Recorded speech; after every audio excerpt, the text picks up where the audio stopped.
Hey guys, we're back again with another Blueprint Talks. Today our topic is about being a pad holder this time. Last time we talked about hitting pads. This time we're talking about the other side of the coin where you are actually holding for somebody else. Mm. So the first thing we want to talk about is some fundamentals, and then we're going to go into detail about a bunch of other things as well. What do you think? Like, what would be the first thing you would say is a fundamental? I think definitely like for one, again, I'm a big positioning guy. So for me, like having your feet set in like a fight stance, like have your fight stance when you're holding pads, like you don't want to be squared up, you don't want to be out of position, because you're gonna be taking strikes full power, or at least, Mm-hmm. at a good power rate. So you want to be Mm-hmm. in position to be able to like receive those strikes properly. And if your feet and your positioning are off, then that could be a problem. Mm-hmm. Also, another big one is like you see a lot of times like new people will keep their punches way out here. They'll Mm-hmm. hold the pads way out here. Like you want to keep it realistic. You want to stay nice and tight. You want to treat pad work almost like sparring. You want to stay in like real tight and be able to like receive shots, but also be able to like defend and like counter back and throw stuff back. But that could be even more like towards intermediate, more for even beginner. I would say like get your stance down. Um, Not like another one with kick, as people will like contort their body like this when they kick or when they hold for the kick. Mm-hmm. I want to have more like more here, more center. Like I said, Mm-hmm. you don't want to have to like pull yourself out of position at all to Mm-hmm. catch the strikes. You want to be very much like in your stance and a solid sound base. So I kind of chuckled a little bit because that was the next thing I was going to say. Mm-hmm. One fundamental philosophy about pad holding is that you are simulating a real fight. Mm-hmm. So if you keep that fundamental in mind when you're holding, Mm-hmm. when you're hitting, all of these things, it starts to make it a little bit more cohesive. Yeah. So when you're the holder, you want to be standing in your stance and you Mm-hmm. want to be in the right distance because, again, we go back to that fundamental that this is simulating a fight. So even if we have different levels of hitting, different levels of pad holding, regardless, we're looking at different angles of a real fight. So when you are squared up or you're putting things out here, that's not realistic. Yeah. So even if you are doing something super basic, um, you should be thinking like in a real fight like this. I think that's a fundamental like philosophy to be thinking about. Yeah, and also too, like we'll get more into it with this segment we're doing, but like Mm-hmm. the more you make it realistic for you, that then you get more out of it than Mm-hmm. not just the one hitting pads. Because like a Mm-hmm. lot of times people think that the one hitting pads is the one that's doing all the work, but as like the holder, um, you're getting a lot of repetitions with like Mm-hmm. defense and eyesight and seeing things and like understanding what range to be at for certain Mm-hmm. strikes, especially as like somebody who's holding pads, like you want to see like, okay, if I'm at this range, I have to worry about this strike Mm-hmm. or that strike landing. And then when you're closer, it's like, okay, I need to worry about that. You know what I mean? You have a better understanding of like what range your opponent would be at or what range you would be at to have to defend a certain strike. And the other thing I would like to add on when we're talking about fundamentals is just in general, like what habits are you repeating in the gym? Mm, So you are repeating habits when you hit the bag or you're hitting pads, but you're also making habits inside of like your nervous system when you're mm, holding the pads. So this is extremely crucial. If you are kind of haphazardly holding the pads, like this is something you're going to remember when things get hard in the fight. yeah, I have this principle where it's like no matter what you are doing, you keep it consistent. yeah, So that's why the stance becomes important, the distance becomes important.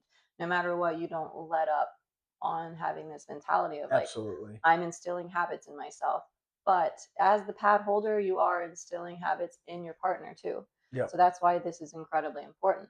So the next thing I want to talk about is like how to be a good pad holder.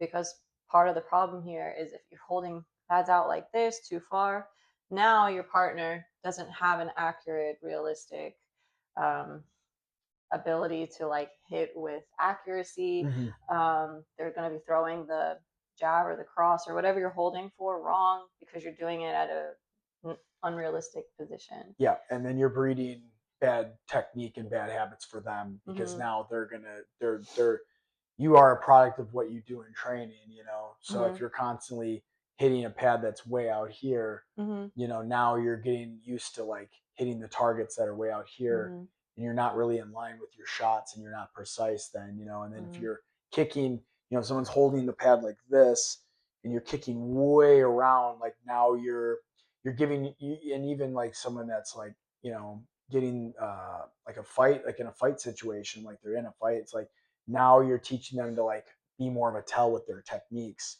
So Mhm. you're not really the one that's hitting as the holder. You're not really keeping your the one that you're holding for honest, Mhm. like with how they hold, you know, how they hit, because now you're giving them these unrealistic targets. And with these unrealistic targets, Mhm. it's gonna you know, promote bad habits and like make it easier for their opponents when they fight to see what's coming, because they're, you know, they're throwing a kick that's like way around the corner, So you that's know? one reason why like being in your stance is one of those Yeah. fundamentals, and being in your stance and maintaining that is what makes you a good pad holder. But that's not the only thing. Um, Calling for the right thing in the right distance is also really important. Yes. It doesn't really make a lot of sense for me to ask for an elbow and then I'm like, teeth, doesn't really make a whole lot of sense. Yeah. So we're not talking only about the habits that you're going to be instilling in your partner, but it's also fight IQ. Yeah. You also want to ask for things that are smart. Well, yeah, like you don't want to like go from like a long range technique to like a short range technique, you know, like randomly. Like there's got to be like a slow build to it, you know. It's like Mhm. maybe you throw a jab and then a teep, and then maybe you fake the teep and you knee as the opponent comes in, you know. And as like somebody holding as well, this is something also to like think about. Don't just be stagnant in one area, you know. Move in on your partner a little bit, make them have to adjust, you Mhm. know. You're forcing them to adjust like to your range, you know. Mhm. And this is can be a little bit more maybe an advanced, maybe towards intermediate advanced Mhm. pad holding, but you know, don't just stay there like this, because you're not going to be just hitting a stagnant target in a fight.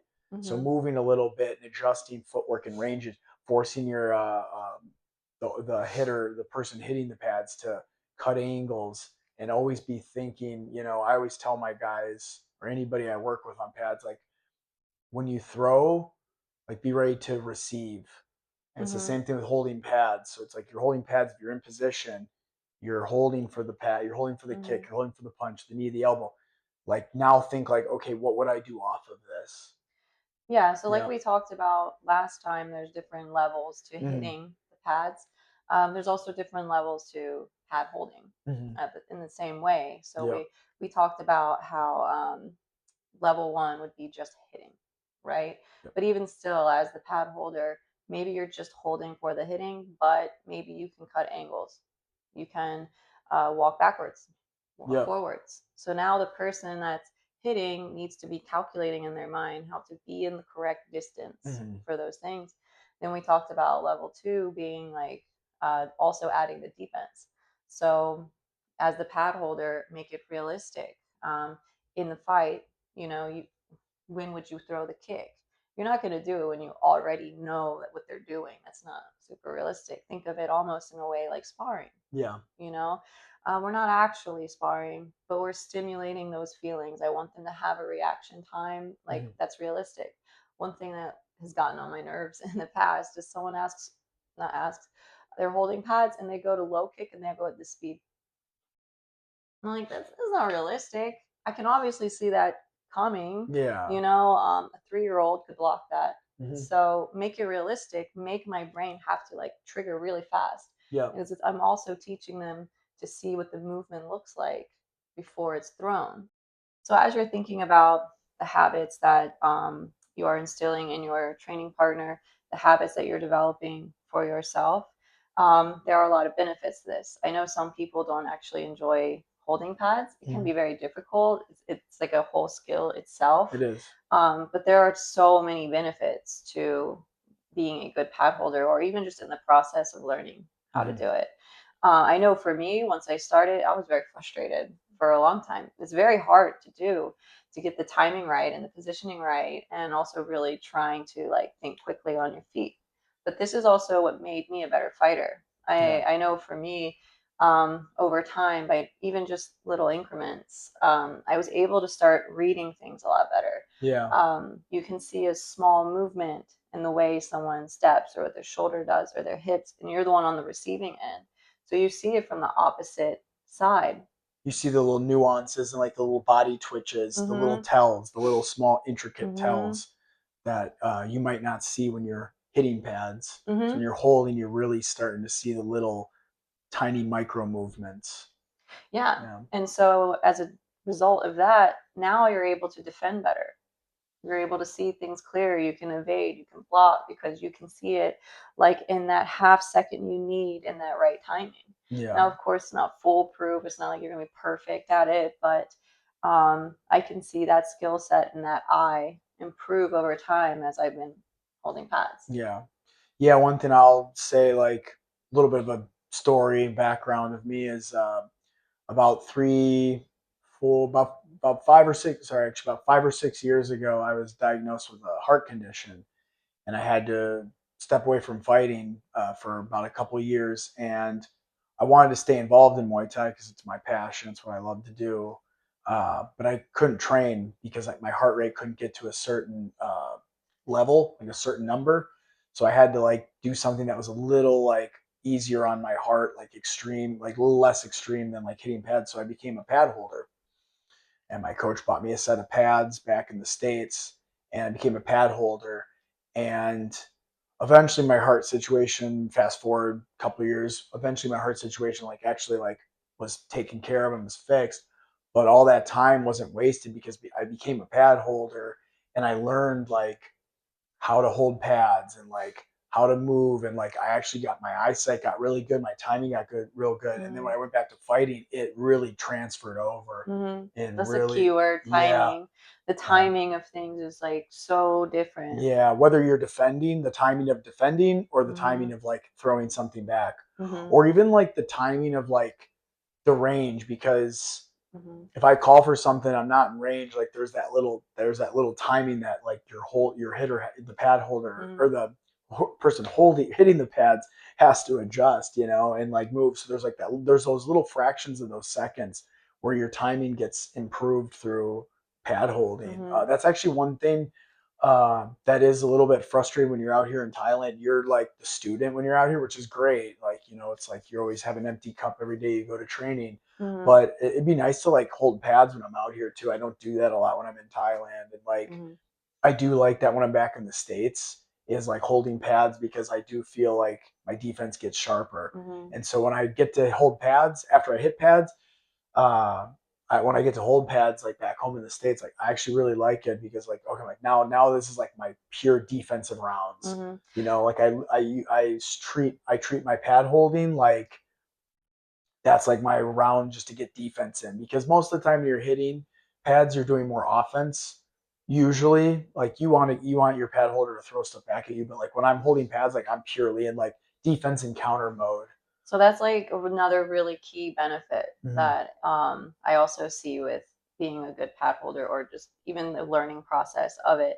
So not only does your timing help your defense, but it is also the distance that you understand or seeing these movements. Mm-hmm. But it's also like understanding that shock absorption, like being able to take that impact. So like we've talked in the past, like when you're sparring, it's not 100%. You're No, not trying to kill your teammate here. no, You no. need teammates to train with. Yeah. But when you're holding pads, they are hitting as hard as they can. So you're able to feel what that impact feels like Mm-hmm. and how to brace your body for that impact. So now you're also understanding how to do that too. Yeah. So on top of that, I think it also starts to build your fight IQ. So now as you're holding pads, you can also kind of see what your partner is kind of struggling with Mm-hmm. in their distance and maybe even their timing or how they're moving with angles and stuff. And I think that also helps build your fight IQ. You can see from the reverse side, like, oh, well, if you stepped just a little further, it would have landed. So Yeah. now when I'm hitting pads, I'm like, oh, I should do that too. Yeah. Yeah. It's a constant adjustment and, Hmm. and improving on little areas, and like those little areas you can improve on are like huge, like very Hmm. important. Yeah. So there's definitely a lot of benefits to at least trying to learn the basics of holding pads.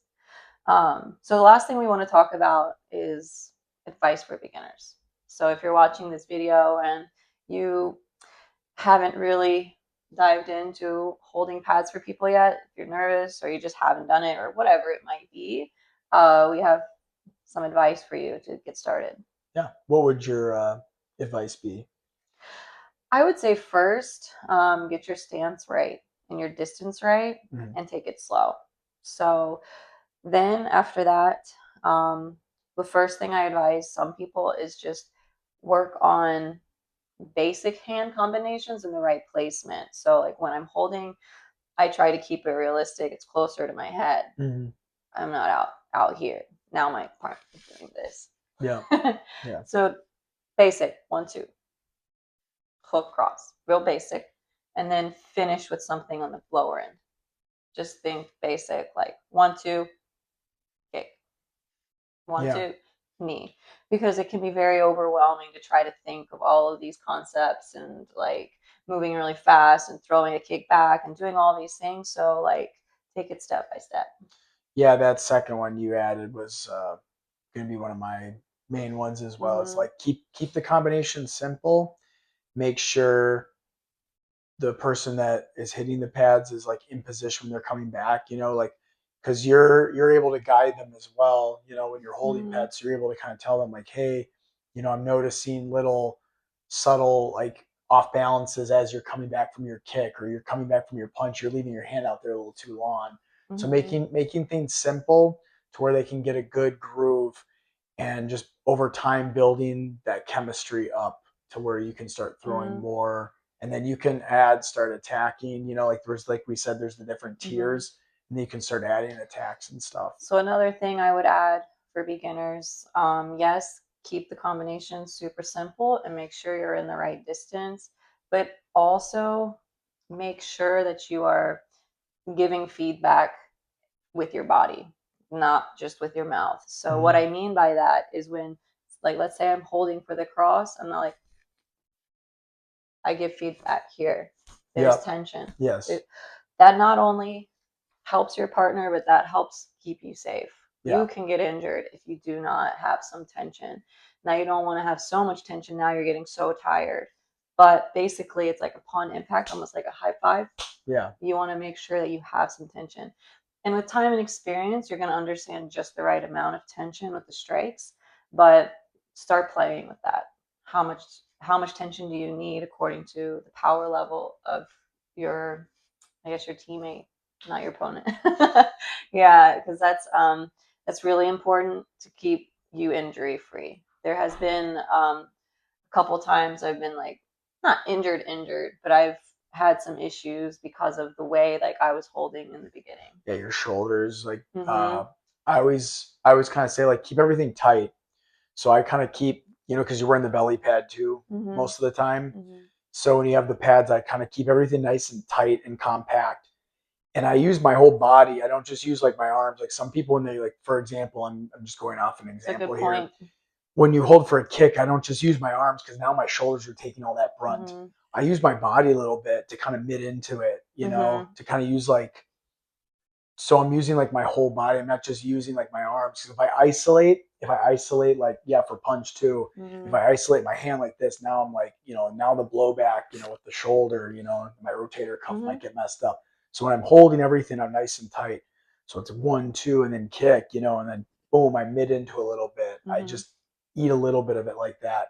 And like you said, finding like that right timing and like that timing and tempo and range of like when to mid in and how much to mid in, but keeping Mhm. everything nice and tight and not over committing a certain part of your body to each strike.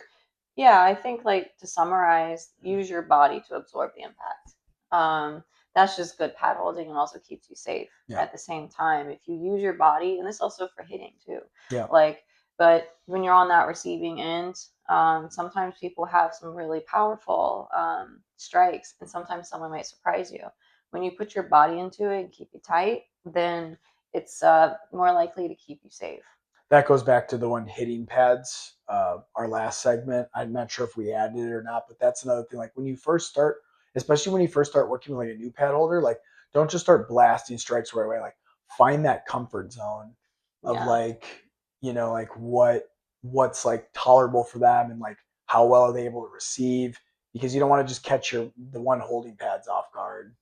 Yeah. So that's one little thing I just want to add about Hmm. our other segment, but it all ties into like holding pads, hitting pads. Hmm. Yeah. Yeah, and that's a good segue for our next video. So in the next video, we're going to talk about how to put all these pieces together Mhm. and how does it work with the person hitting the pads, the person holding the pads, because this is a whole other like philosophy. So we're breaking it up into these 3 different videos. Mhm. But to summarize for today, we talked about some fundamental principles. Um, we talked about how to be a decent pad holder. Yep. We talked about what the benefits are and some advice for beginners. Yeah. Yeah. So hopefully you guys enjoyed this. We had a lot of information for this one. If you liked it, like, subscribe, and appreciate you guys. All right. We'll see you soon. See you for the next one.